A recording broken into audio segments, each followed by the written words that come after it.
Hello बच्चों, welcome back to my channel. और आज के इस वीडियो में मैं बात करूंगा मिरर फार्मूला के बारे में। बच्चों, मिरर फार्मूला या जिसे कई लोग मिरर इक्वेशन भी कहते हैं, ये होता क्या है बेसिकली देखें अगर तो मिरर इक्वेशन या मिरर फार्मूला एक्चुअल में object distance u, image distance v और फोकल लेंथ का एक रिलेशन है बेटा। इनके बीच में एक रिलेशन है जो स्फेरिकल मिरर्स के लिए सेटिस्फाई करा गया है। तो simply mirror formula, mirror equation क्या है, इनके बीच का एक रिलेशन है जो हम स्फेरिकल मिरर्स के केसेस में देखते हैं।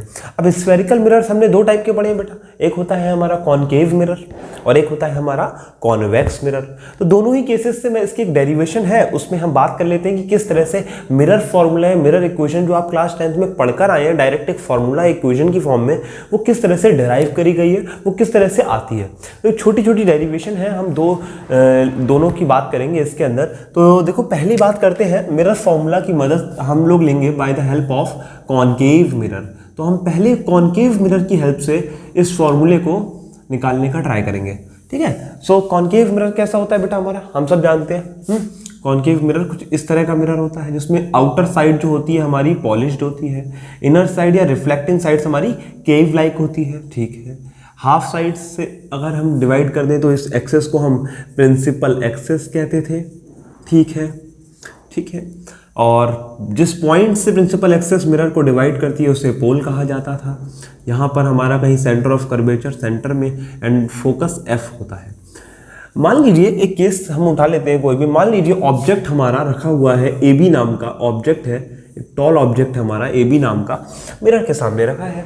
और अगर ये मिरर के सामने रखा है तो इसकी इमेज भी मिरर पे कहीं ना कहीं बनेगी। तो किस तरह से बननी चाहिए, वैसे तो थोड़ा सा आप 10th में पढ़कर भी आए होंगे कि parallel to the principal axis goes through the focus, light focus से पास होती है।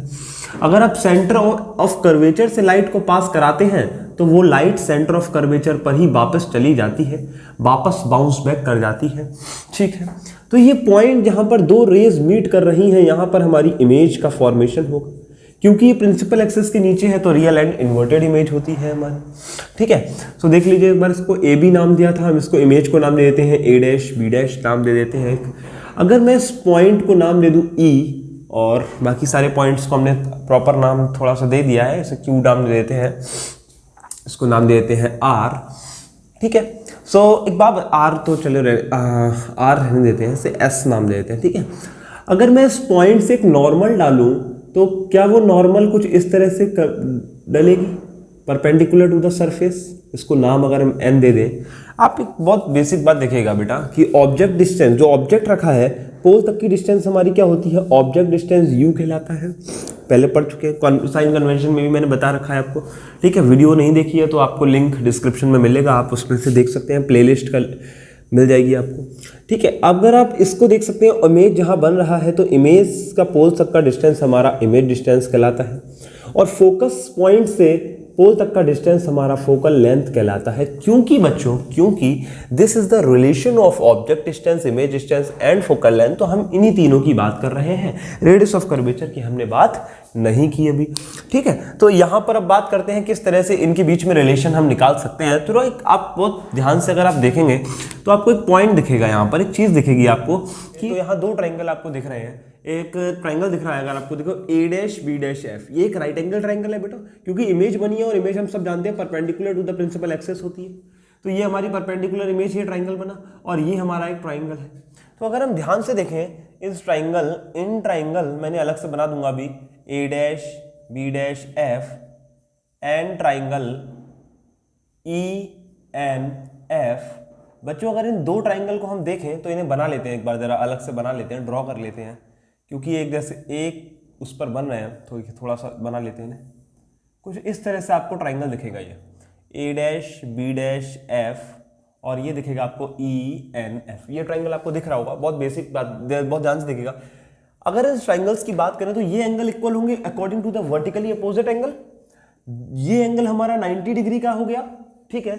और अगर हमारे दो एंगल यहाँ पर इक्वल हो रहे हैं, अगर ध्यान से देखिए, क्या ये सिमिलैरिटी क्राइटेरिया नहीं है, क्या ये दोनों ट्रायंगल सिमिलर नहीं होंगे। और अगर ये सिमिलर है तो हमारी सिमिलैरिटी थ्योरम ये कहती है बच्चों कि साइड्स का, जो साइड्स होती हैं उनका रेशियो जो होता है दोनों ट्रायंगल का इक्वल होता है, ठीक है। सो अगर मैं बात करूं इससे, क्या मैं ऐसे लिख सकता हूं that A dash B dash upon E N is equals to ये वाला साइड देखिए बेटा A dash F upon N F. ये साइड्स आपस में इनका रेशियो क्या हो जाएंगे, इक्वल हो जाएंगे। इक्वेशन नंबर 1 कैसे करा, बिकॉज इसका रीजन अगर कोई हमसे पूछे तो क्या होगा, because both triangles are similar. और अगर सिमिलर ट्राइंगल है तो हम इन्हें इस तरीके से लिख सकते हैं। आपने छोटी क्लासेस में मैथमेटिक्स में पढ़ा हुआ है, ठीक है। अगर ध्यान से देखें, अगर ऐसा लिख सकते हैं तो देखिए बेटा दूसरी बात देखते हैं। एक बात और देखो बच्चा, ये जो अपर्चर है, मैंने आपको जब साइन कन्वेंशन बताया तब बताया था अपर्चर बहुत स्मॉल लगते हैं। इंट्रोडक्शन वीडियो जो हमारी रिफ्लेक्शन ऑफ लाइट की थी उसमें भी मैंने बताया apertures must be small, reason भी दिया था इसका। प्रॉपर आपने नहीं देखी वीडियोस तो आप लेक्चर जाकर डिस्क्रिप्शन में आप देख सकते हो, ठीक है। तो अपर्चर हमने पहले बात करी बहुत स्मॉल होते हैं। अब अपर्चर बेटा बहुत स्मॉल होगा, अब जरा इमेजिन करो अपर्चर कितना, बिल्कुल लगभग हमें प्लेन की तरह दिखता है, एक ऐसा प्लेन दिख रहा है, बहुत स्मॉल है, और उससे डाली गई परपेंडिकुलर, क्या वो जो तो पॉइंट्स होंगे एक बहुत स्मॉल से सब्सटेंस, एक बहुत स्मॉल से ऑब्जेक्ट के अंदर, क्या वो दोनों पॉइंट्स आपस में लगभग डिस्टेंस बराबर नहीं रख रहे होंगे? तो क्या ये एन और पॉइंट पी पॉइंट पर ही नहीं होगा लगभग? ये इतना ज्यादा बेटा नेग्लेजिबल होता है ना डिस्टेंस कि आप उसको मेजर नहीं कर सकते, बहुत नेग्लेजिबल। तो हम ये मान लेते हैं कि अप्रोक्सीमेटली एन पॉइंट कहां पर है, पी पॉइंट पर। मतलब अगर हम परपेंडिकुलर डालें तो वो पी पर ही गिरेगी, ये बात हम लोग अज्यूम करके चल रहे हैं। तो अगर ऐसा है तो बेटा हम ये कह सकते हैं क्योंकि एन पॉइंट लगभग पी पॉइंट पर है, due to small in aperture के छोटे होने की वजह से क्या हुआ, जो एन पॉइंट है वो कहां पर आ गया, पी पॉइंट पर आ गया। अच्छा, अगर एन पॉइंट पी पॉइंट पर आ गया बेटा तो जरा ध्यान से देखो, क्या हम ये कह सकते हैं कि ये जो एन एफ डिस्टेंस है वो लगभग पी एफ डिस्टेंस के बराबर होगा बेटा, लगभग पी एफ के बराबर होगा। ध्यान से देखते हैं, एक बार देख लीजिए, N F distance P F के बराबर होगा क्योंकि एन ओ पी तो आपस में एक ही पॉइंट पर हम मान के चल रहे हैं, ठीक है। अजम्पशन की वजह से हमने ऐसा कहा। तो अगर इस पॉइंट में हम रखें तो क्या हमारा A dash B dash upon E N जो है वो क्या हो जाएगा बेटा, यहां से A dash F upon P F नहीं बन जाएगा? ये इक्वेशन हमारी 2 बन गई। अब ऐसा क्यों हुआ, जरा ध्यान देखो, एनएफ हमको कैलकुलेटिव नहीं है, एनएफ हमें मीजरेबल नहीं है, इसे हम मीजर नहीं कर पा रहे हैं। लेकिन अगर हम पॉइंट पोल से मीजर करें फोकस तक का डिस्टेंस तो ये हमारी फोकल लेंथ है और ये हमें एक मीजरेबल क्वांटिटी मिल रही है जिसे हम मीजर कर सकते हैं, ठीक है। इसीलिए हमने ऐसा करा। अब ए डैश एफ देखो बेटा, क्या आप ए डैश एफ को मीजर कर पा रहे हो? क्या इस ए डैश एफ को मीजर करना इजी है?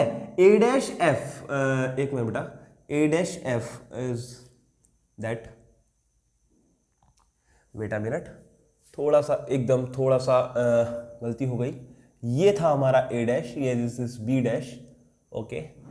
सो ये थोड़ा सा एक मिनट बेटा, B dash F, that is not A dash, that is B dash F according to the diagram of mirror diagram, ये this is a B dash, okay, ठीक है। अब हम दोबारा से बात कर लेते हैं उस पर, ए डैश बी डैश एक बार देख लेते हैं, A dash B dash, this is okay. B dash F देखो बेटा, बी डैश एफ ये डिस्टेंस देखिए, बी डैश एफ जो डिस्टेंस है क्या ये मीजरेबल है बेटा? कैसे मीजर कर पा रहे कहीं से भी? ना तो ये वी है, ना तो ये एफ ही है, और ना ही ये यू है, इसे मीजर नहीं कर सकते। लेकिन क्या इन मीजर क्वांटिटीज की मदद से हम बी डैश एफ निकाल नहीं सकते हैं? जरा दिमाग लगाओ बेटा, जरा दिमाग लगाओ। ये जो डिस्टेंस है ये पूरा डिस्टेंस हमें मीजर्ड है, हमें ये भी डिस्टेंस मीजर्ड है, तो अगर हम इस बड़े डिस्टेंस से इसे माइनस कर दें तो हमें ये नहीं मिल जाएगा क्या? तो हम क्या ये नहीं कह सकते बेटा कि जो बी डैश एफ है इसे हम क्या ये नहीं लिख सकते बेटा that it is P F minus, sorry बेटा पी एफ नहीं होगा, this is P B dash होगा, ये होगा P B dash minus P F नहीं लिख सकते। अब देखो हुआ क्या इससे, ये जो पी बी डैश है ये एक्चुअल में क्या है? पी बी डैश एक्चुअल में इमेज डिस्टेंस है, पी एफ एक्चुअल में क्या है? दैट इज फोकल लेंथ, ये हमारा फोकल लेंथ। अब इससे हमें क्या हुआ? मीजर्ड मिल गई वैल्यू। इसको अगर इसमें रख दें तो इक्वेशन 3 क्या बन जाएगी हमारी? A dash B dash upon E N is equals to बेटा ये बन जाएगा हमारा बी डैश एफ की जगह हम लिख सकते हैं P B dash minus P F upon P F. This is हमारी इक्वेशन नंबर 3 बन गई, ठीक है। अब देखो दूसरा, अगर हम ध्यान से देखोगे, अब जरा ध्यान से देखो यहाँ पे दूसरी उसके लिए अगर हम एक काम करें, कंस्ट्रक्शन कर लेते हैं थोड़ा सा। अगर एक पॉइंट से, मैंने आपको पहले ही बताया इनफाइनाइट लाइट जा सकती है, अगर मैं इस पॉइंट से एक लाइट पोल पर डालता हूं एक एंगल से, एक एंगल किसी भी एंगल से तो उतने ही एंगल से रिफ्लेक्शन होगा, क्योंकि लॉ ऑफ रिफ्लेक्शन तो वैलिड होता है हर पॉइंट पर। तो ये जो रिफ्लेक्शन होगा ये लगभग कुछ इस पॉइंट से होता हुआ जाएगा बेटा, कुछ इस तरह से ही जाएगा, ये पॉइंट को टच करता हुआ सारी लाइट रेज इस तरह से मीटअप कर रही हैं। होगा क्या इससे, एक फायदा देखिए बेटा, यहां से अगर देखें तो ये जो ट्राइंगल देखो ए बी पी ट्राइंगल अगर आपको दिख रहा है, और ये जो A dash B dash P triangle आपको दिख रहा है, क्योंकि क्या है, ये एंगल आई है और ये एंगल आर है, और हम लोग पढ़ चुके हैं लॉ ऑफ रिफ्लेक्शन में कि आई और आर क्या होते हैं, हमेशा बराबर होते हैं। ये दो एंगल बराबर हो गए।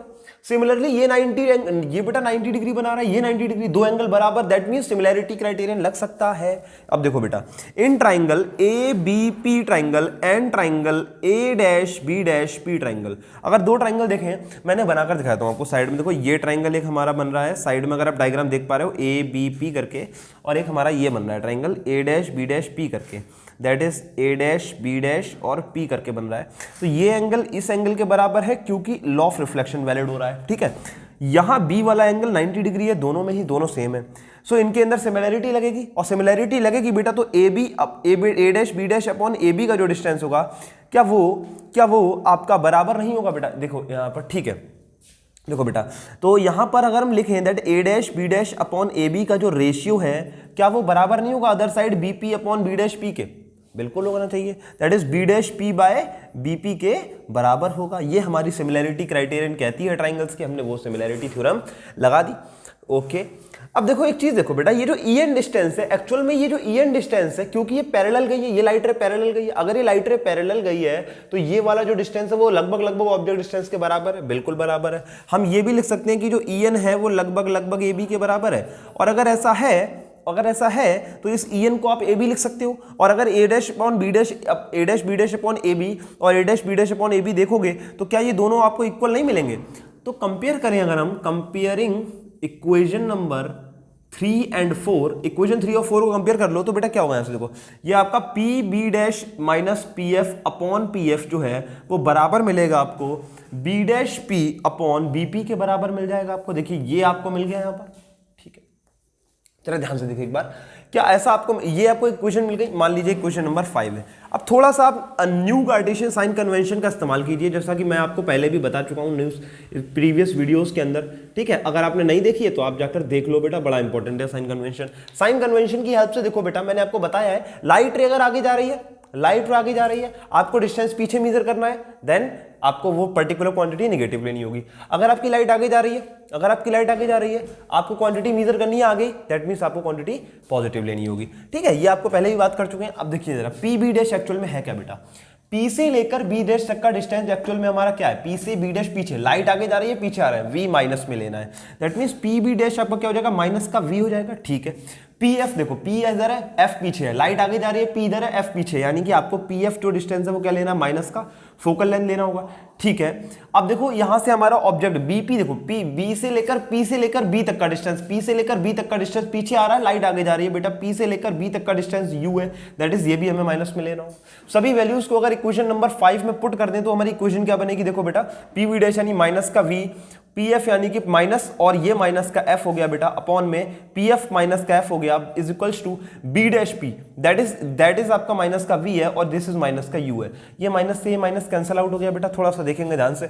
ये इक्वेशन क्या बन जाएगी हमारी, देखो ये इक्वेशन रहेगी माइनस का वी प्लस का एफ अपॉन माइनस का एफ बराबर वी बाय यू बन गया हमारा। थोड़ा ध्यान से इसको देख लीजिए, अगर आप देखिए थोड़ा सा कैलकुलेटिव कर लेते हैं इसे, किधर करें, थोड़ा सा देखो, अगर मैं इसे यहीं पे कर लेता हूँ, इस साइड में कर रहा हूँ, आप देख लीजिएगा। ये देखो माइनस का V dash V upon minus का एफ, एलसीएम ब्रेक करा है हमने सिंपल, प्लस का एफ अपॉन माइनस का एफ बराबर वी बाय यू। ये बेटा इससे माइनस वी बाय ये आपका कैंसिल आउट हो गया, देखो वी अपॉन एफ ये हो जाएगा माइनस का 1 is equals to V by U बेटा, ठीक है। 1 को उधर ले जाइए, इसको उधर लाऊं, उसको उधर ले जाऊं, तो V by F minus V by U is equals to हमारा 1 हो जाएगा बेटा।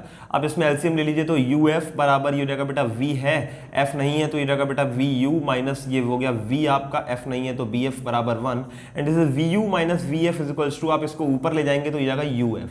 तो पूरी इक्वेशन को आप यू वी एफ से डिवाइड कर दो, ठीक है। अगर आप यू वी एफ से डिवाइड करोगे तो देखो होगा क्या, ऐसे डिवाइड करो क्या हो जाएगा, V U upon U V F, थोड़ा सा देखिए माइनस का V F upon U V F and ये हो जाएगा U F upon U V and F. देखो होगा कैसे, वी यू से वी यू कट गया, वी एफ से वी एफ कट गया, यू एफ से यू एंड एफ कट गया, बचा क्या हमारे पास, थोड़ा सा जगह अगर हमारे पास कम है बेटा यहाँ पर थोड़ा सा ऊपर देख लेते हैं, इसी चीज को मैं ऊपर ले जाके दिखा रहा हूँ, देखो थोड़ा सा यहाँ देख लीजिए, तो ये जाएगा हमारे पास 1 अपॉन एफ बचा है, माइनस का 1 अपॉन यू बचा है, ठीक है, यहाँ पे देखिएगा माइनस का 1 अपॉन यू बचा है और यहाँ बचा है 1 अपॉन वी, कुछ इस तरह से बचा है। अगर हम इसको उधर ले जाए तो 1 अपॉन एफ बराबर क्या आ जाएगा बेटा, 1 upon V plus 1 upon U, and this relation between the focal length, image distance and the object distance is known as mirror equation or the mirror formula। बेटा हम ये कह सकते हैं the reciprocal of the focal length is equals to the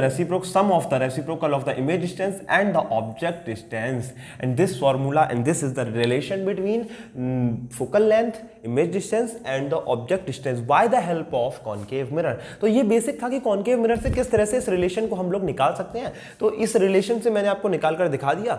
आपको कोई भी doubt है इसके अंदर तो आप वीडियो को एक बार फिर से दोबारा से देखो, आपका डाउट क्लियर हो जाएगा। फिर भी डाउट आ रहा है तो कमेंट सेक्शन में कमेंट करो, मैं उसका रिप्लाई करूंगा बेटा, ठीक है, आपको प्रॉपर बता दूंगा उसका। अगर कोई भी डाउट अगर क्लियर रह जाता है उसमें, फिर भी अगर आपको कोई डाउट है तो आप कमेंट कर दीजिएगा। बाकी अब इसका स्क्रीनशॉट ले सकते हैं, बस स्क्रीनशॉट ले लीजिए इसका बेटा, ले लीजिए इसका स्क्रीनशॉट ले लीजिए और कॉपी में नोट करिए।